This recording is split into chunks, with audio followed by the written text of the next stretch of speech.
You guys doing? My name is David from New Jersey, but I'm based out here in LA. Photography, specialize in headshots, portraits, lifestyle, and glad to meet you all. Here, we're going to talk about capturing the moment with From Coy, which is me. From Coy is my photography business.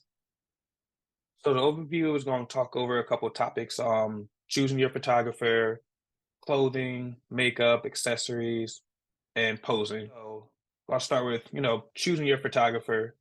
We're gonna go over some red and green flags, do your research, look at reviews, and reviewing their portfolio. But we're gonna start with red and green flags. So in my experience, I would say with choosing your photographer, a red flag, things you should look out for is definitely if they have no portfolio or any type of anything that like shows their work. So I think that's very important, especially when you're going for a photographer or you're looking for something in particular like headshots. If he has, no work, definitely a red flag. It's like, what does their work look like? You don't know their style, you don't know anything of that nature. And opposite of that, obviously, a green flag is having a portfolio of some type of somewhere where you can see their work. Another red flag I would say is having very little information, like where they're based. Like I said, not having a website. Even if they did have a website, you don't see no photos, you don't know anything about them, you don't know what they specialize in. I would say next for another red flag for choosing a photographer is poor communication. Like once you find a way to get in contact with them, reach out to them if they're like any like lack of clarity, they take too long to respond. I would definitely say is a red flag. You want clarity, you want to be clear with your photographer, what they're offering, what comes with the package. So if you don't have any type of, transparency, how long it would take, contracts or anything of that nature is definitely a red flag.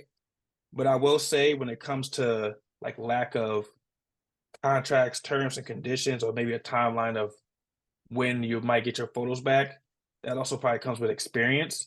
So like when I first started out, I didn't know anything about contracts. I didn't know anything about terms or conditions. I like learned that along the way. So I wouldn't necessarily say that's a red flag, but maybe just you're dealing with a fairly new photographer. And obviously, the opposite of all these things, they speak, they let you know what's going on, what comes with the package, how much it costs. Because I would say sometimes it's like talking about money can, you know, get people a little bit uneasy. But as long as they're like, hey, this is what comes with the package, this is the price, I think that's definitely green flags. And, this is just a screenshot of my website. But again, when it comes back to doing your research, your photographer, do they have something that has their work? Like I said, clarity as well. As you look on the left side, it'll tell you everything like exactly what you're looking for. You're looking for headshots. I have an example of headshots. Portraits, example of portraits. Beauty, it shows my work is very clear and it tells you what you're looking for. Even at the bottom, it tells about me, how to contact me, and I have a little blog in here. I share some information and stuff. But definitely that's part of doing your research. It's just, finding their work. With this, what do they specialize in? As you see here, we have theatrical headshots and commercial print. I would say when choosing your photographer, when it comes to like what they specialize in, especially if you're looking for something in particular, like headshots, is that you don't want to, again, doing their research, find their website, picking a photographer, if they don't have any headshot photos on there, wouldn't necessarily go with that photographer. You want to find someone that specializes in what you need and what you're trying to do. And then same thing when it comes to choosing your photographer, I would say definitely check their style, how they shoot, how the photos look. Because like you said, this is theatrical headshots, and then I think there's a slight difference in like lighting and how you pose for theatrical compared to a commercial. So just definitely look into that. Like, how do they shoot? Is it something that you agree with? Do you like the way they shoot? An example, someone that's maybe more clean and polished compared to someone that has a more edgy look. Is like, what are the things you're going for? Next part is clothing. So with me, when I tell my clients when it comes to clothing, when you once you finally pick your photographer, is definitely pick something that is comfortable and flattering, and definitely make sure it's ironed and pressed. But for the most part, when it comes to clothing, we want you to be comfortable. Because if you're not comfortable, or you wear, let's say, something too tight or too big, you know, it will show in the photo. I would say, in a sense, like because with headshots, for example, the most important part you're selling is your face. So, you'll see some clothing, but if you look uncomfortable or look, uneasy, it shows in your face, it shows in the photo. So definitely pick clothes that you feel good in, they fit right. And like I said, definitely make sure it's ironed and pressed because I have had sometimes where I had to like take out wrinkles in client shirts, and a 1 hour edit turns into like 2.5 hours just trying to get all the wrinkles out. And the next thing I'll say when picking your clothing is patterns, is keep it subtle, nothing to distract your face. Again, the money maker is the face. We want you to focus on the face when we take the picture. So if you have something zany, as you see an example where it says maybe not, now I'm looking more at the clothing than at your face. So again, we don't want to distract from your face. Again, with clothing, with brainstorming your looks, like I say, it just depends on what you're going for. Again, with headshots, it's real simple. It's like you're showing more your head, obviously.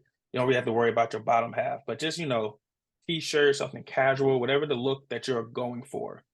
And again, if you're like going for a more edgy look with your clothing, you can put that on. Or casual, motherly, nerdy, professional. It all depends on what you're going for. I would say dress for the job that you want. And then obviously you can also ask your agent for help. Or, if you have a model friend or maybe a stylist, there's nothing wrong with reaching out and asking for help. Because again, we want to show your best self. I would say my two things I say to clients that I want them to be comfortable and confident. So with your clothing and your pose and everything like that, comfortable and confident. So with makeup, I like to tell everyone to keep it light and natural. Again, it's just to enhance your beauty. And then we don't want to do anything that's going to like take away. And then again, we want authenticity is key. And then if you need to, hire a makeup artist is also optional and helps out. And again, with the makeup, just keep it light and natural. Now, I would say that's definitely for headshots. And let's say we're doing a commercial, like a lifestyle shoot. Maybe it's like whatever fits the theme, but you can never go wrong with just keeping it light and natural. So accessories, especially when it comes to headshots, we have eyewear, we can be glasses or contacts. I would say always wear what you use regularly. Like for me, I have on contacts, and when I take pictures or I'm going to wear my contacts. I don't really put my glasses on unless I'm at home or not doing anything that day. But because I wear contacts all the time, that's how I'm going to take my photos. There's also you can also take them with your glasses as well. That way you can show off both sides of yourself. There's nothing wrong with that if that's what you want to do. Definitely you could do that. So with jewelry, is that I like to tell clients keep it simple and non-distracting. Again, the focus is on your face, especially for headshots. We don't want to take focus from your face. If anything, the jewelry should enhance the look, not take away from it. So this is a lifestyle mood board that I have put together for a client.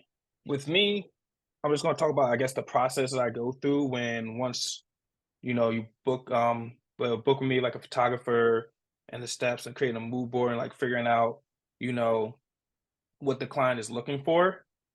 So usually when it comes to once it's everything's like, they reach out, they contact me, especially if it's like something like a lifestyle shoot. I like to have a conversation with them and like to talk about their ideas and visions, their goal. Because again, this is for them. This is for the client. This is for you guys. So when you reach out to a photographer, you know, like definitely like I said, for me to have a convo with you and figure out what is your goal with your lifestyle shoot.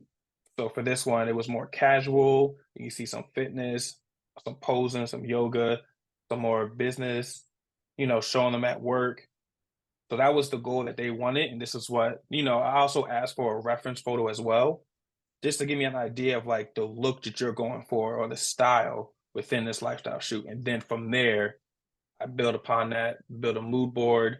This is the looks we're going for, especially once we also find a location that also fits this kind of mold too. Me, after I create a mood board, I like to create a shot list.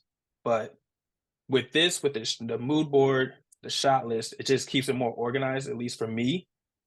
And it helps me hit the goals that we're trying to hit. Like I said, for this one, her goal was casual and dress, an athletic look, and a business. And then, like I said, for me, it just helps it keep everything And I send it to the clients as well. Like, this is the goals we're trying to hit. It tells you, already gets in your mind for casual dress. It says shot required, sit on the living room couch or a single chair. Then they can start practicing maybe how they're going to pose, visually gets prepare themselves. Even with the description, casual look throughout the living room, showing off a comfy style. So from there, you already know after, having a discussion, the mood board, we're going, this is like for lifestyle. So, I want to be comfortable. So I might pick, you know, a more comfy, maybe a sweater, sweatsuit, showing myself just in the living room chilling. And then again, down at the bottom, it says lighting. So you have an idea of what the lighting will look like. So I like to like have these things and send them to my clients so you have an overall view of how your shoot will go. Again, we have athletic, shots required, the lighting, the description, same thing for the business. So with posing, I would say it can be a little intimidating times, but that's why the photographer's there, agent. I would just say it's all about just being confident and just practicing and then finding your good side. So I would say when it comes to posing, just keep practicing. It's not, I wouldn't say it's not, like I said, it is intimidating because even for myself, like I can, I can direct you, I can, figure out where to place you and everything like that. So I know how it can be a little intimidating, but don't worry about all that. A good photographer is there to help you so you're not alone. Again, ask your agent, point you in the right direction. It's all about just practicing. One good thing is finding your good side. I read that 60% of people say that their left side is their good side. Definitely try and look and practice in front of a mirror that we can see how when you tilt your head, how your face looks, how your body looks. So it's, in our view, we can pose and we might think it's cool, but to everybody it's like, it's not really working. That's why I would say practice in front of a mirror. That way you can see how you look. And it's like, I don't like this. Maybe if I just, you never know, like in like a little minute detail, the head tilt. You see yourself in the mirror, you're like, oh, okay, that's it. That's it right there. And like I said, your photographer is there to guide you. And if anything, just be yourself. That's all. That's like one of the first things I tell my clients is just be yourself. Because again, it goes back to being comfortable, what you pick, stuff that that is you. Just be yourself. Because again, that's what you're selling is yourself. Your face is like just be you. If you're like me, sometimes a little awkward, just show it in the photo. You never like that can it shows your personality, it shows who you are. And again, at the end of the day, the goal is to present you as professional, confident, and approachable, and just to be your authentic self.